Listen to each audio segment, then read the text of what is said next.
Okay, it's going to be necessarily quick tonight because I'm running low on battery, but let's have a quick look around. Start off, if the traffic could give it a rest a minute. The frogs are having a nice sing. We've got a nice bit of shading coming to the sunset over there. It's a lovely evening. Okay, what we've been up to. Katrina's straw bales. Yep, stuff seems to be growing. What? Looks like she's growing mushrooms here. I don't know if that's intentional or just the way that it's going, but there are definitely mushrooms coming through there. Okay, rhubarb. Yes, it definitely survived the transplant, so we're happy there. And just stuck another blackberry, no I didn't, I stuck another blueberry bush in because it was on sale and I couldn't resist, and you know. Yeah, the triffids are still going crazy, and let's just zoom in a little bit if this will take it. Yep, there we go.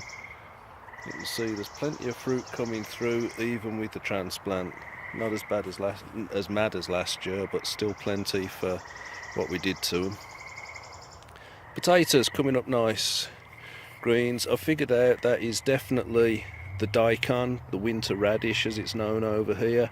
Grows down about 2 feet, you let it rot over the winter, and it is a way of self-fertilising the ground. It's supposed to be fantastic stuff. We're just having a bit of an experiment there, so we'll see what happens. Far end, I've just had to replant a whole new load of bush bean seeds. Got absolutely nothing come out of me bush beans, so I've planted some more and see what happens.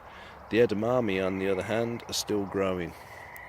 More potatoes, loving life. Onions. Okay, I followed the advice that I read up and I've trimmed my greens back to about 4.5 to 6 inches on the ones that are trimmed. That's supposed to make the bulbs get fatter. I've just sprinkled a bit of compost over the top to give them a bit of food as well. What I thought was leeks coming through is definitely looking like it's actually the barley that's coming through. There are leeks in there as well, but they are weedy little tiny things, look like grass. Peas sort of survived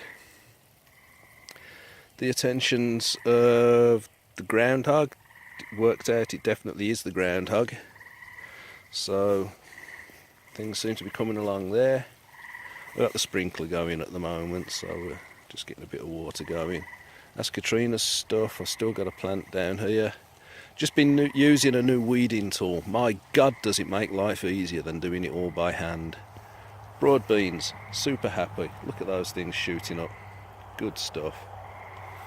What do we got here? Brussels sprouts. We have actually got Brussels sprouts starting to poke through at long last. I don't think they're going to be fantastic crops this year, but I don't know, maybe next year, third time lucky, we'll see what happens. More potatoes. I don't know why they're not as good as the other end, but there you go.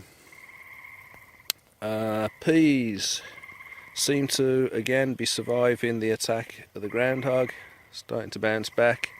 My beans as well, I've just planted a whole bunch of extra runner beans in along with them, just to sort of make sure I got something come through, but it looks like they're bouncing back as well.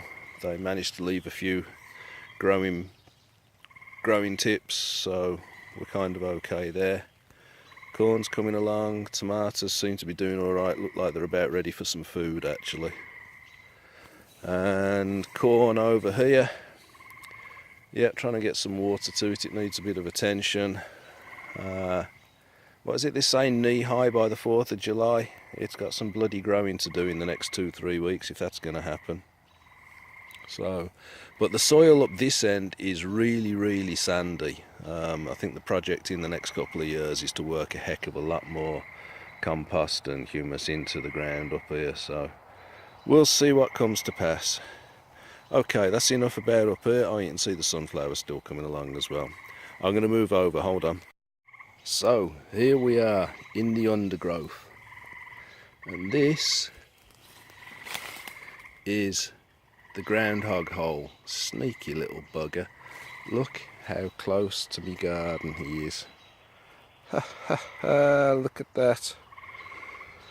Yep, I knew this hole was there, but it's been a fallow hole, wasn't getting used, but apparently this year it is back in action. I've read up and seems like people say it's them or you got to shoot them or trap them to get rid of them. I tried being a bit antisocial and peed down the hole earlier, I will admit it. We'll see if that has any effect. I chucked a load of cayenne pepper down the hole. He did not seem overly fazed by that. Yeah, you can still see some on the leaves right there, that's that reddish tinge. So he's been in and out since that happened, because the dirt right there is no longer orange. He's been kicking it out, threw a bunch of rocks down there as well just to really piss him off. So he seems pretty intent on staying, so we'll continue the battle, see what happens. I just want to take a moment to show you what a change 5-6 minutes makes. I hope you can see this. The colour that is coming through right now is this beautiful peach pink. It is absolutely gorgeous. I don't know how well it shows up on the camera, we'll see, but let's try and catch it. There we go, we got one beautiful sunset kicking in. Hope yours is nice too. Have a good evening. Let's try and catch it. There we go, we got one beautiful sunset kicking in. Hope yours is nice too. Have a good evening.